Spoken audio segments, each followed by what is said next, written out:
मोदी सरकार के 11 साल पूरा होने पर इन दिनों प्रत्येक जनपद में 11 सालों के विकास कार्यों को लेकर कार्यक्रम का आयोजन कर सरकार की उपलब्धियां को बताया जा रहा है। इसी क्रम में गाजीपुर में भी एक कार्यक्रम का आयोजन किया गया, जिसमें राज्यसभा सांसद डॉक्टर संगीता बलवन मुख्य अतिथि रही।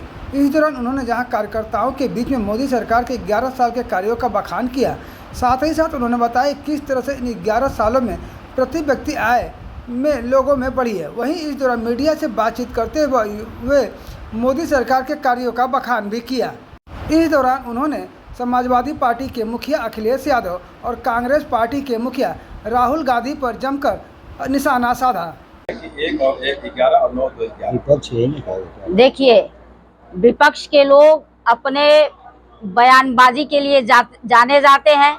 उनको कोई काम तो है नहीं, केवल और केवल जब उनकी सरकार आती है तो ऐसे ऐसे कार्य होते हैं कि उनके कार्य के लिए गलत कार्यों के लिए लोग याद किए जाते हैं। ये अपनी शिक्षा पे ध्यान दें।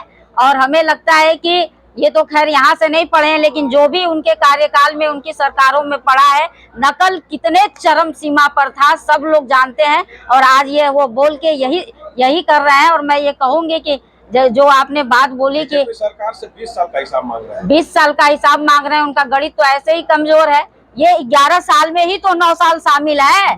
और मैं तो ये कहूंगी कि 2-2-4 और सपा और अन्य विपक्षी दल हो गए हैं पूरी तरह से बेकार। और ये 2-2-4 ये सब विपक्षी हो गए हैं बेकार। और अब जनता इनको पुनः यहाँ पर वापस नहीं बुलाने वाली है। केंद्र हो या प्रदेश हो, भारतीय जनता पार्टी की सरकार ही आएगी, क्योंकि यही एक ऐसा दल है जो भारत को सामरिक रूप से, आर्थिक रूप से, वैश्विक रूप से हिंदुस्तान का, भारत का परचम जो है लहराने का कार्य कर सकता है।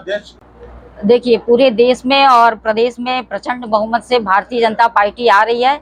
लेकिन कहीं कहीं कुछ लोगों की मानसिकता ऐसी है कि लोग विकास न पसंद करके जाति को पसंद कर रहे हैं। लेकिन आने वाले समय में मैं यह कह सकती हूँ कि मोदी जी की नीतियों को देखते हुए, मोदी जी के कार्यों को देखते हुए, प्रदेश सरकार के कार्यों को देखते हुए इस बार का जो चुनाव होगा उसमें 7 सीटें भारतीय जनता पार्टी के खाते में जाएंगी। क्योंकि सबको पता है कि भारतीय जनता पार्टी जब रहेगी तभी हमारा यह देश जो है कि विकसित भारत बनेगा। देखिए, वो उनके बयान ऐसे हैं कि वो केवल एक परिवार को लेकर वो लोग चलते आ रहे हैं। इंदिरा गांधी, पंडित जवाहरलाल नेहरू जी प्रधानमंत्री बने, उनकी बिटिया प्रधानमंत्री बने, फिर बिटिया के बेटवा प्रधानमंत्री बने, और परिवार के अलावा उन्होंने कुछ किया ही नहीं देश के लिए, समाज के लिए। और उनकी बुद्धि जो है बहुत सीमित हो गई है कि जो आज सामरिक रूप से, आर्थिक रूप से, वैश्विक रूप से जो देश के प्रधानमंत्री भारत को इतने ऊंचाई पे ले जा रहे हैं, उनको ऐसा कह के वो अपनी तुच्छ मानसिकता का परिचय दे रहे हैं। देखिए, 9 जून 2025 को मोदी सरकार के 11 साल पूर्ण हुए हैं और देश भर में एक पर्व की तरह विभिन्न कार्यक्रम आयोजित किए गए। सेवा, सुशासन और गरीब कल्याण के 11 वर्ष, हम इसको ऐसे कह सकते हैं कि देश के प्रधान सेवक सेवा का जो नारा दे रहे हैं, उन्होंने देश के लिए अपने हाथ में झाड़ू भी उठा लिया स्वच्छता के लिए। और सुशासन ऐसा कि हम लोग 11वीं अर्थव्यवस्था से 5वीं अर्थव्यवस्था से हम लोग 4थी अर्थव्यवस्था, और आने वाले 2027 में हम लोग तीसरी दुनिया की बड़ी अर्थव्यवस्था होने जा रहे हैं। और गरीब कल्याण के यह 11